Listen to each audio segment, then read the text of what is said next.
Welcome, and thank you for joining us. I'm your host, Kiana Faircloth. That's right, folks, we're back with another episode of Studio 901, and we are excited to continue spotlighting local, emerging, and established artists that are creating right here in the DMV. With us, you'll discover some of the area's greatest treasures, some of our best-kept secrets, and hear some never-before-told stories about living the creative life. And if you don't know, this show is DCTV's greatest exploration of the art that is among us. Joining me today on Studio 901 is MC, singer, storyteller, and educator, Prowess the Testament. Welcome. Thank you so much. Prowess was born just a stone's throw away from the Kennedy Center and the infamous Watergate Hotel in Washington, D.C. These artistic and diplomatic roots cultivated her natural gift as a performer, and the legendary KRS-One gifted Prowess with her moniker, following a standout performance during 2006's Hip Hop Appreciation Week. Prowess took hiatus in late 2008 to pursue alternative artistic ventures and to work in sub-Saharan Africa on a research grant from the Bill and Melinda Gates Foundation, integrating arts and music in health with narrative writing and storytelling. Due to public demand and interest, she was re-emerged quietly, albeit strategically. Prowess delivered the newly released EP, Air Human, Breath Divine, this spring, and is finalizing the follow-up EP, Right Where I Left It, for the summer. Her passion transcends the stage, her mass appeal transcends all boundaries. There is no set demographic, no gimmicks, and no crafted agendas aside from making dope music in all walks of life. Welcome. Thank you. That's beautiful. Thank you so much for being here. Thank you for inviting me. I'm so excited about it. We have a lot to talk about. Yes, yes. First off, how did you get started creating and ultimately becoming the MC that you are? Most of that came from early on. I grew up in a very musical household. I'm a product of a musical household. My uncle played bass for Chuck Brown for close to 30 years. So there were musicians in our house all the time. My other uncle played for the Drifters and Gap Band. He wrote the song Don't Stop the Music, you know, so there was musicians in our house like every day, some musician of some sort. And so a lot of it was just fundamentally started there. Was everybody wanted, if you didn't play an instrument, it was just you were unseen, unheard. Yeah. And that really became the way that you translated or talked, really communicated. In my household, in my grandmother's household, you'd play an instrument and then you get all the attention. So that was sort of competition there early on with all the young cousins and that sort of thing, uncles and aunts. And that really, I think, cultivated my interest in music overall, and then that sort of led into hip hop. Awesome. So let's talk, with all these musicians that you had around you constantly, it seems, who inspired you, and what has inspired your sound now as an MC, Prowess the Testament? A lot. Growing up, like I said, a lot of funk music was really fundamental to me. My father would sit me down, and he played bass too, and he would sit me down and he would make me read the liner notes while he'd practiced. Literally, that was his way of babysitting, I suppose, me reading liner notes. And at some point, I started connecting musicians to other musicians, and it'd be funny to sort of see some of these guys come through the house. It's like, oh, wait a second, I know who Greg Boyer is because he plays with XYZ. And a lot of the times that would happen. And one of them being Ricky Wellman, who would always come past the house, and when he would be on a Miles Davis record, and then Santana, when he was moving around, seeing him and being able to, like, I know him, like he's family to me. And that happened a lot. And Wait, Santana was family to you? No, well, Ricky Wellman, who is a Washington, D.C. native, who is known as Sugarfoot in the city, who originally played for Chuck Brown, went on to play for Miles Davis and for Santana eventually before he passed away. But that was incredible, seeing the lineage in that. But so Prince was a huge inspiration because of the sort of fundamentals Prince. of all of the funk. It was, for me, Prince was, it was actually my first 12-inch was When Doves Cry. Wow. And it was, you know, it's just amazing to sort of think about music in that way, because I never thought of it in terms of being like, you got to do hip hop, this has got to be it. For me, it was a much more holistic thing. Yeah. And I started out, like I said, really appreciating the fine art of it, and Yeah. and that was cultivated at an early age, and my father just kept me in those records all the time, and I started listening to Alphonso Johnson and listening to Sly Stone and listening to Yes. so many different artists, Patrice Rushen, and just a lot of different music, and he always exposed me to that. We went to see Funkadelic in Parliament when I was young, and Earth, Wind and Fire, and those sort of Wow. shows. That to me was the grandiose sort of thing. I just really wanted to be a part of that. So that was, I think, more so inspired me as an MC, even than some of the hip hop artists. But clearly, KRS-One gifted me my name. And so that is really someone who I really feel, to me, really embodies all of the elements of MCing, like just, you know, moving the crowd, being able to be intelligent and knowledgeable about what the genre and the culture is, and being able to be articulate about it. Let's And actually go there for a minute. So KRS-One obviously is an inspiration to you. Yes. What was the thing that really got you into hip hop? And when did you decide that that's what you wanted to be, an MC? When I was in elementary school, De La Soul and Stetsasonic came to my elementary school. They came to my elementary school too. Did you go to Houston? I did go to Houston. Get out of here. That's where I know Okay. your face from. Okay, yes, that is. All right, so we put two and two together. We were at that same Wow, show. That is yes. so And funny. that moment, that certified everything. First of all, I love Stetsasonic, and that was huge. But then De La, to see them, Yes. and to see like they were the biggest things in the world at the time, and it hadn't even like gotten viral yet. It was just really these guys Incredible. who were great, right? These artistic guys, like, what are they going to get up here and do? And I mean, they shut it down. And then later we got the chance to meet Maceo, and that was just like amazing. And years later, actually a couple years ago, they came to DC, and I asked Maceo when backstage, I was like, do you remember when he remembers? He did. He remembers coming. He was like, yes, we actually came to a few DC schools, and he's like, I came back every year. So Wow. he was really on the ground here. And that moment was, I guess, a pivotal shaping moment in my life, because I And got I was bitten. pretty young, because Yes. I feel like I was probably in third, fourth grade. Yes. At the time when they came. I think I was in second grade or first grade, one of those two. It was, because I remember they were trying to figure out if we were too young for the Yes. music. It's like, wait a second, what age do we cut it off? And they were like, pre-K is the only age that doesn't need to be here. Well, You good can thing they sit still. decided you could be there Yes, in first or absolutely. second That grade. was so worth it. I loved that performance. Describe your style as an MC. What's your sound, and what's your mission as an MC? Prowess, the Testament. For me, mostly it's about being authentic to who you are. One of the things that I've learned, I sort of left the scene, left doing music, and as a practitioner of it, more of a listener at some point. And during that time, I really discovered myself. And I think what I learned out of that experience, stepping away from it, was that it's so important to connect to you and express who you are. And that was really fundamental to me. I thought, you know what, whatever I do, I need to make sure I include me in it 100%. Gotta be and you. That's my ethos, is that I am me. And so I used to dress differently. Like, I would come on stage, I used to put on a pair of sweatpants, I put on a pair of jeans, I put on Timbs, I have velour. It was just too much. I was never really myself. But when I come up, people, and I'd be a little shy in that space when I was dressed that way. When I started dressing, I just would be like, I don't care if I have a cardigan and pearls on and 6-inch heels, even a wedding dress. I can still do this. Like, I can be an MC. Is just who I am.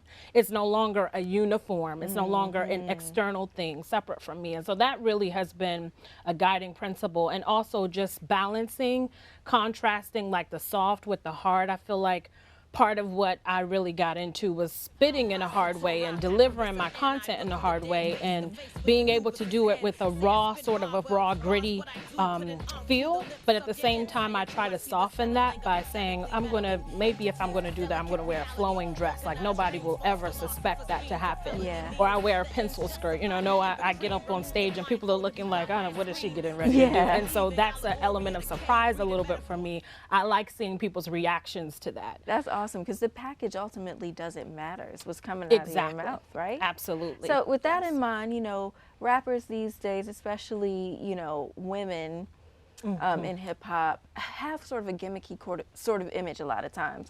Yes. Who would you want to work with that's out today and sort of, at a very high level? Who would you want to work with? In terms of being women artists or just overall? Overall. Ooh. I think, oh my goodness, so many different people. I would say the number one person that I really, really want to meet on my list is Nas. I really want to meet Nas.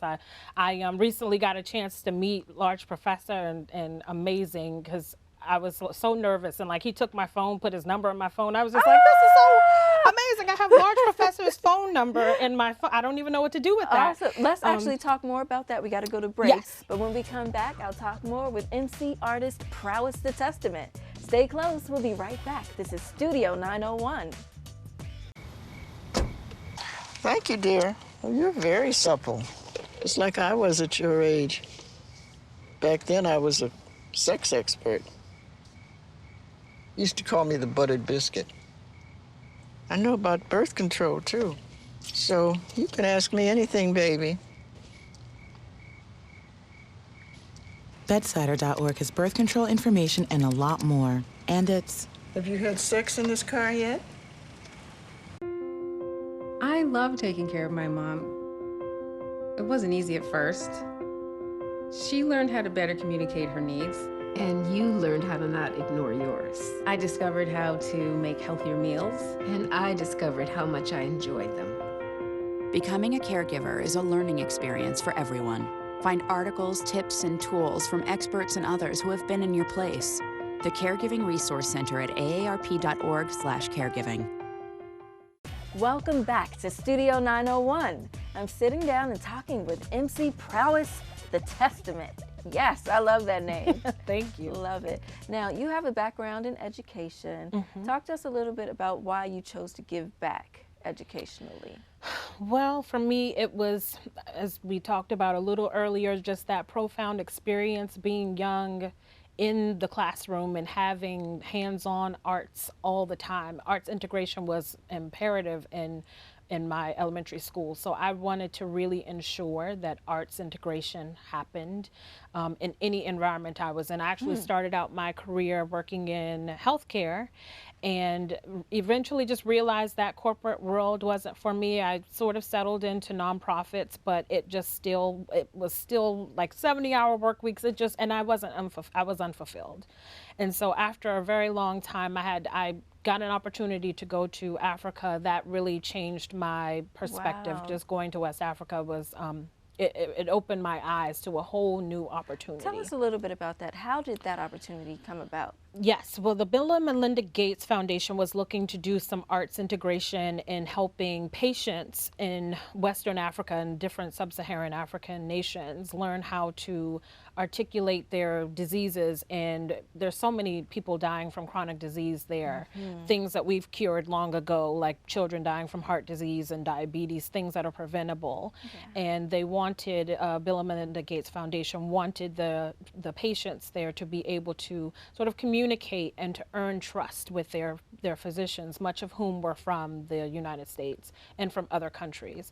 So they wanted them to gain trust with them and to really build communication lines open, or open those communication channels. And so a good way to do that was incorporating music, because a lot of the times it's just easier to do a story and then maybe play the drum and tell someone what's happening with you. You can act it out. It is so much more intensive and so much more visceral than just saying, I have a toothache, which can be very hard to say if you're speaking Swahili or some other language. And so that became a way to translate really what I'm feeling. using arts and using storytelling and music Wow. to convey that to the physicians. So it sounds like you really were a music therapist in a way. A little there. bit. I was mostly Yeah. helping on the side of just helping to develop the administrative processes. After that's done, translating a lot of that stuff. But yeah, it delves much into that. Amazing experience then. Yes, it was a life-altering experience. One I just said, it just changed my whole entire perspective. Yeah. Now, being an independent artist, we know can be a little bit rough. Above all else, what do you desire most for your career? Like greater distribution? What is it that you want ultimately? Artistic freedom is important to me. To be able to make the music that I make now, there's no pressure to make it, so it's great in that way. I can say what I want, I can do what I want, no one really cares. I do work with a team of people, shout out to Delegation Music. In that team, we all support each other, and we've all found sort of this family connection where we can have linkages, and anything that I do, they support, anything that they do, I support, and it really helps to have strength in numbers in that way. And we are sort of accountable to each other, but I don't have to be accountable to a label. Yeah. If I don't, if I deliver a package of 10 songs instead of 12, no one's going to say, you know what, this is wrong, right? I didn't waste, however much money. And so that's really important to me, to be able to create with no threshold or no limitations So on if it. the opportunity came along, though, where you could be signed to a major label, what would you do? Would you take it? Absolutely not. Wow, yeah. I have no interest in major label distribution. I mean, there's just distribution-wise, it would be great to have that platform. Yeah. That's what would be great. But in terms of artistic and sonically, I feel like I meet the most amazing musicians, and they're not signed to major labels. And a lot of the most creative people that I've met, they have, all different types of programs and packages that they're doing where they don't have to sort of ink anything on a dotted line. They're just flexible, and I like that. And now everybody in this world, now as we become so digital and so subscription based, it's sort of like now it's very short term, and you get a short blast, and you got to make that moment count. That's right. So the world's so fleeting I now. respect that. Now, how involved are you in your recording and production process? Tell us a little bit about that. Very. Picking beats, beat curation, whatever you want to call that, Yeah. curating I like music that, beat period is very curation. important to me. It has to move me. I like to sit with the music. I like to sit, as I want to be able to feel what it is first. And I want to get a chance to dissect the samples and dissect the drum tracks and hear where the snares hit and where the kicks hit. And I want to be able to insert my voice where it makes sense. And so sonically, I like to break those things. I deconstruct everything in my mind. I break it down to just the kicks. I break it down to the snares. I break it down to metronome and just the piano loop, if that's what it is. And then I take in what it is, and I let the music tell me a story. And every time it tells me a story, I then just sort of use that as my tool as to my audience, just to say, here's what I felt from this. And oftentimes it might not be what the audience might have expected. You might have a really soft song and you do something hard. You might have a hard song and you sing on it. I just try and use whatever's in my sort of Batman toolkit. Just pull out that tool belt and say, what can I use today to get this point across? Yeah. Well, it sounds like a lot of things excite you about the recording process. What excites you most, would you say, about the music making process? Ooh, definitely writing. Writing is, I've been writing since I can remember. I started writing, I carried a paper and something, a writing instrument with me everywhere. My grandmother used to always say, you are writing the scrolls of something. One day they're going to uncover some things about you, and the Hebrew scrolls. And she would call it that. And it was like, one day she just said, they're going to uncover you. You're going to be one of those folks that archaeologists look into and figure out what you're writing. Right? Yes. But Love I your just purple, write by the everything. way. Oh, thank you so For the much. purple Yes. one. Love Prince. Yes. And I just managed to just do that. And so writing for me is just freeing. I write everything. I write down, even after I've wrote the song and after I've done it, I'll write it over again, write 3 or 4 different versions of it. It's important for me to have that, just for me sometimes. So I don't even write to just release things, sometimes just for me, just an experience. I'll write down what I felt when I was writing the song. like emotions, Okay. colors that I saw, Love pictures, that. visuals, that sort of thing. Colors and words. When we come back, we'll talk more with Prowess the Testament and what her future holds for her as an MC living right here in the DMV. Stay right there. This is Studio 901. When they test you, stand firm and move only when you hear the seatbelt click that says they're buckled in for the drive. Never give up till they buckle up. Welcome back to Studio 901. I'm chatting with MC Prowess the Testament. Now, tell me a little bit about how you feel about technology and how it plays a role in music today. You know, you can be anywhere in the world and collaborate with a producer, say, in Belgium. Yes. How has that affected you and what you do as an independent artist? Yes, absolutely. It's exactly what you said. It opens the door. It allows you to collaborate with all different types of people. And I'm just starting that process now. Actually, on my latest project, I had a producer from Amsterdam do a couple of tracks for me. And so that was great. I've never even met him before. We've never even Skyped. He just sent me some beats and I recorded them. We talk on Facebook and that sort of thing. And now we've developed quite a relationship. I'm working with another producer in Spain, in Barcelona, that we're working on some things. And I mean, it's an amazing process. But that collaboration, it's really a tool for communication. It opens up the doors and just really allows you to get out of your locality. So there's really no such thing as a local artist anymore. That's because right. you listen to, you may have all different types of elements from all different areas. And so there's a lot of that happening. Just people being able to communicate with each other easier, and also just being able to explore different realms. You know, I don't feel as comfortable necessarily in real life to do it, but in sort of The virtual world. Exactly, the virtual world, you can exist in any template you want to. And it makes the world so much more smaller as a musician. Yes, exactly. Awesome. What does the future hold for Prowess the Testament? Musically, what do you have happening? I'll be releasing my next EP that will be coming out right where I left it. That's coming next. And that will definitely be a little bit of a different side of what I did from Air Human, Breath Divine. It's a lot harder, I think. Different how? Tell us about Air Human. Sonically, Air Human is a lighter project, and it really was an exploration of folklore. So everything, all the titles, all of the concepts on the project were celestial things. There were Alpha Centauri, there was a spaceship waiting room, there was Heaven Knows. It was all these different sort of I'm seeing terms. stars. Yes, and yes, exactly. And that was sort of, it was the planets. art of thinking about how breath is what essentially makes us human, but it also is what makes us divine, sort of that stretching in that space between we are both.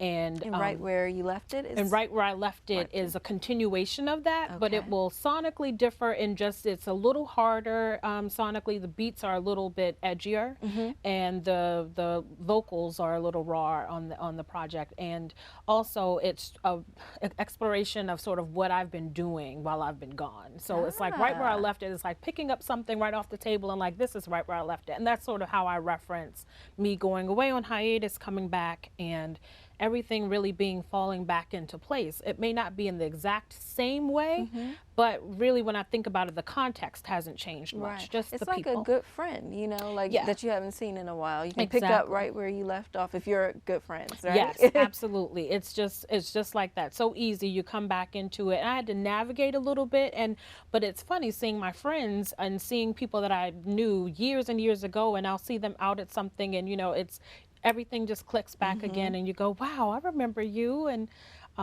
some people have no idea who I am, but they figure it out later. And I love that element of surprise a little bit too. Yeah. How do we find out more about you and your music and get in touch with you and all that good stuff? Yes, you can find me on Facebook. I'm at Prowess the Testament Music. You can also find me on Twitter. I am at My Name is Prowess. On Instagram, same thing, at My Name is Prowess. My Delegation Music Enterprise, we have a website that's www.delegationmusic.com.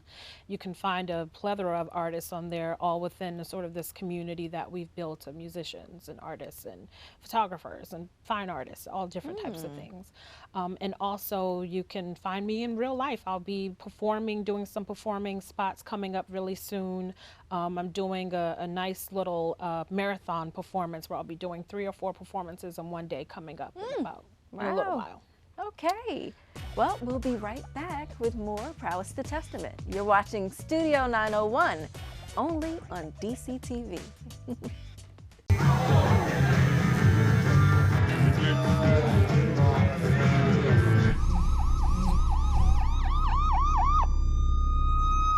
Welcome back to Studio 901. I'm here with MC Prowess the Testament. Now, before we wrap up here, do you mind spitting a little something for the people? I'd love to. Yes, let's do it.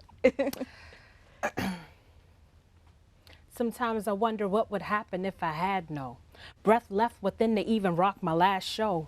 If I only had a pen with no ink, if I couldn't speak what I think, would my memories become extinct? If I couldn't even dream of passion in times, if my last words were verbs, irrational rhymes, sprouting from eyes of Solomon's left line, conjuring past lives, I wonder what would happen if I crash dived into a world of never-ending hereafter, where no sadness abounds, only happiness and laughter. And the fact of the matter is, you can't rewind time, so when opportunity knocks, there's a fine line between life and death, leaving a signature just like a treble clef. So don't fail to reflect or neglect to notice letters and pyramids the ancestors wrote us. Portraits of time develop negatives and change the focus of the opus. As vultures approaches, I keep my eye on the closest star, so when I make a wish, my dreams won't be too far to reach beneath the tones of my speech pattern. I walk the earth but yearn to seek Saturn. My life drifts slowly some time, separating the soul from body and mind, exposing my eye from the world of the blind. And still I search for existence divine, because behind the lines it's the same as in between, analyzing a reason for being. And sometimes I wonder what it means,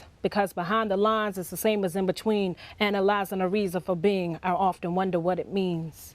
Wow, that was so amazing. Thank you. Thank you for tuning in to Studio 901. It's been awesome chatting with Prowess the Testament. She is not only a fierce female MC that can compete with the guys, but is also a great singer, storyteller, and educator that we sure enough had to spotlight here at Studio 901.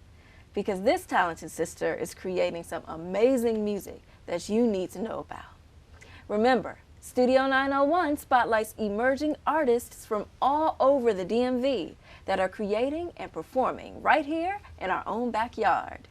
If you want to find out more about what you saw today, hit us up on Twitter, Instagram, or Facebook at YourDCTV, or visit our website at dctv.org. Before you leave, I want to leave you with this quote from French painter Bertha Morisot. It is important to express oneself, provided the feelings are real and are taken from your own experience.